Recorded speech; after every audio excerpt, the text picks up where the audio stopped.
alors que Marge entrait dans la baignoire pour prendre son bain. Le robot Pierce alluma une bougie parfumée et activa le système de massage de la baignoire. Peu à peu, Pierce développa une véritable obsession pour le corps de Marge. Pendant ce temps, il continuait à verser de l'alcool dans la bouche d'Homer, dans l'espoir de l'enivrer. Une fois les deux endormis, Pierce prit le contrôle d'une poêle et se mit à faire griller du bacon. Attiré par l'odeur, Homer sortit du lit et se dirigea vers la cuisine. Pierce en profita alors pour répandre des glaçons sur le sol. Homer glissa dessus et s'écrasa violemment contre une table. L'instant suivant, des lames surgirent de la table et tentèrent de le tuer.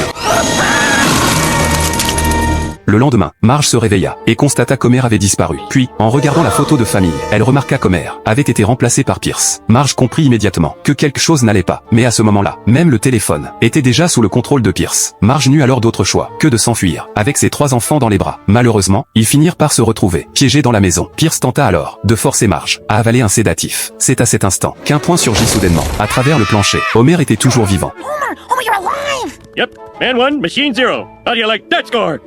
Son cerveau avait simplement failli sortir de sa tête. Pris de panique, Pierce utilisa toutes ses armes contre Homer. Mais Homer parvint une nouvelle fois à le vaincre. Ensuite, ils se précipitèrent au sous-sol à l'aide d'une hache. Homer détruisit le panneau de contrôle central de Pierce et arracha toutes ses puces de commande. Marge trouva dommage de simplement les jeter. Lisa proposa alors de les offrir à Patty et Selma car elles avaient besoin de quelqu'un pour leur tenir compagnie. À ce moment-là, Pierce s'apprêtait à lancer sa séquence d'autodestruction. Mais comme son plan avait été découvert, il saisit une lampe de bureau et se l'écrasa sur la tête pour se mettre lui-même hors service.